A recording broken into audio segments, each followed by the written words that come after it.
नमस्कार दोस्तों, आइए हम हिंदी से इंग्लिश की इस क्लास में कुछ नई बातें सीखते हैं। ये कहानी तो आपने बहुत सुनी होगी, बचपन में बहुत सुनी होगी, पढ़ी भी होगी, शेर और चूहे की। तो चलिए इसी कहानी को उपयोग करके हम कुछ नए नियमों के बारे में जानते हैं जो कि हमें इंग्लिश सीखने में थोड़ी मदद करेंगे। चलिए पढ़ते हैं ये कहानी थोड़ी सी।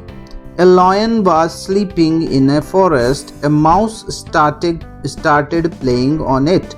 The lion was disturbed and arose from his sleep. It caught up the mouse angrily and tried to crush it to death. तो चलिए आज इस कहानी को हम इतना ही पढ़ते हैं। चलिए इस कहानी में जो वाक्य हैं, इन वाक्यों से ही तो ये कहानी बन रही है। आइए, A lion was sleeping in forest. तो एक वाक्य तो ये रहा, दूसरा वाक्य ये रहा, A mouse started playing on it. तीसरा वाक्य, The lion was disturbed and arose from his sleep. तीसरा वाक्य, चौथा वाक्य ये है। तो इंग्लिश में वास्तव में आपको अगर बात करनी है, लिखना है, तो आपको क्या बनाना आना चाहिए? वाक्य बनाना आना चाहिए। सीधी सी बात है, आपको वाक्य बनाना आना चाहिए। तो वाक्य के बारे में बात करें तो वाक्य में देखिए क्या है, वाक्य में विभिन्न शब्द हैं। वाक्य में क्या है? विभिन्न शब्द हैं, और इन शब्दों के बारे में अगर हम समझ जाएं तो क्या होगा, हम वाक्य बनाना सीख जाएंगे। तो आइए एक वाक्य लेते हैं और इसके अंदर जितने भी शब्द हैं इनके बारे में बात करते हैं। तो A lion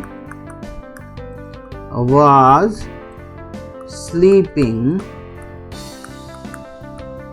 in a forest. यह वाक्य है, ठीक है। A lion was sleeping in forest. देखिए इसमें कितने शब्द हैं, कितने वर्ड्स हैं? 1 2 3 4 5 6 7 वर्ड्स हैं। अब देखिए इन शब्दों का थोड़ा सा एनालाइज करते हैं, शब्द में क्या क्या है। देखिए अगर हम इस वाक्य के विभिन्न हिस्सों की बात करें तो यहाँ पर एक शेर है, इसको हम कहते हैं कर्ता, यानी जो काम कर रहा है यहाँ पर, ठीक है। इसको हम इंग्लिश में बोलते हैं सब्जेक्ट। तो एक सब्जेक्ट है, ठीक है, वो कुछ काम कर रहा है। तो जो काम कर रहा है उसको हम क्या बोलते हैं? Was sleeping. इसको हम बोलते हैं क्रिया, जिसको हम इंग्लिश में कहते हैं वर्ब।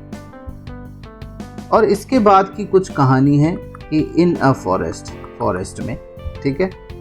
देखिए किसी भी वाक्य के अंदर ये दो चीजें जो हैं, सब्जेक्ट और वर्ब, ये इसकी आत्मा है। इसके बाद वाली चीजें जो हैं वो सेकेंडरी हैं, लेकिन जो सबसे ज़रूरी है किसी भी वाक्य को बनाने के लिए वो क्या है?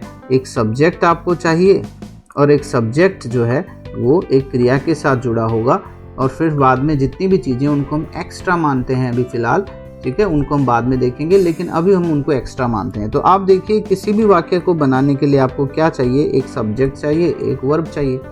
चलिए भाई, ठीक है। अब हमारे वाक्य में शब्द जो सब्जेक्ट है वो क्या है? एक शेर, अ लायन, और वर्ब क्या है? वॉज स्लीपिंग, ठीक है। और इसके बाद जो भी एक्स्ट्रा पार्ट है उसको हम डॉट डॉट डॉट दिखा देते हैं। तो लायन वाज स्लीपिंग।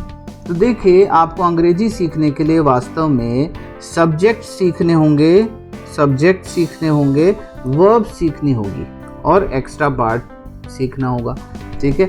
तो देखिए सब्जेक्ट सीखने के लिए सीधी सी बात है, सब्जेक्ट आपको या तो कोई संज्ञा होगी, यानी जिसको हम नाउन कहते हैं,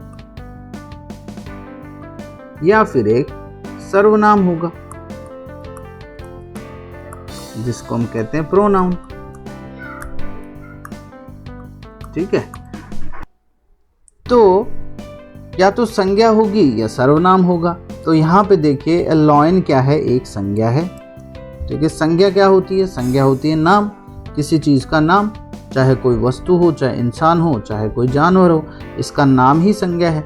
तो संज्ञा और सर्वनाम अगर आप ये सीख जाएं तो आप सब्जेक्ट की इंग्लिश बनाना सीख जाएंगे।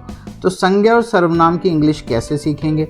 बहुत आसान है। संज्ञा देखिए, अगर किसी का नाम है, इंसान का नाम है, फॉर एग्जाम्पल जैसे राम, तो इसकी जैसे कि विराट, तो इसकी इंग्लिश बनाना तो बहुत इजी है। एज इट इज़ आपको राम लिखना है, RAM, और इसको एज इट इज़ विराट लिखना है। तो किसी का नाम एज इट इज़ है तो उसमें तो कोई दिक्कत ही नहीं है। अब दूसरी चीज़ आती है कि जो वोकेबलरी है वो आपको बनानी पड़ेगी।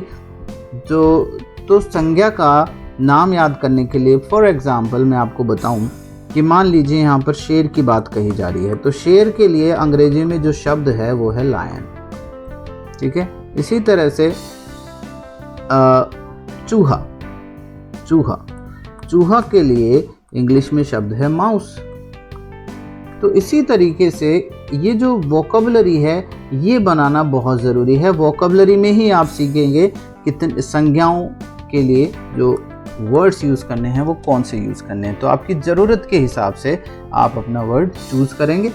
तो देखिए, इस वोकेबलरी को स्ट्रॉन्ग बनाने के लिए ही हम यहाँ पर आपको और दूसरे लेक्चर्स भी लेकर आएंगे जिसमें आपको वोकेबलरी कैसे बनानी है उसके बारे में बताएंगे। तो विराट खेलता है। अब देखिए, इसमें हिंदी का एक वाक्य है, इसमें देखिए विराट क्या है, यहाँ पर करता है, जो काम कर रहा है वो विराट हो गया। खेलना क्या है भाई, क्रिया है। कर्ता और क्रिया से हमने एक वाक्य बना दिया। अब विराट की अंग्रेजी आप बना लीजिए, विराट और विराट खेलता है। चलिए भाई, आपको संज्ञा की अंग्रेजी बनाना तो आ गया, हमने एक काम कर लिया। अब इसी को हम कहें कि खिलाड़ी खेलता है,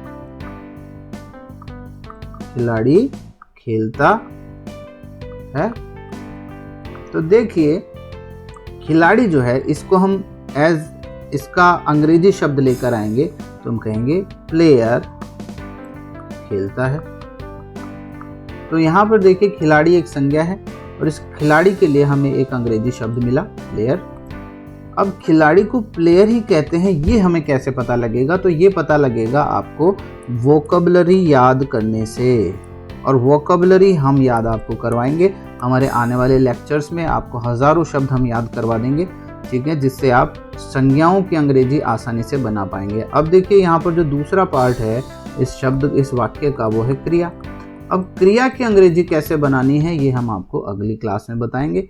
सो thank you dear friends for joining.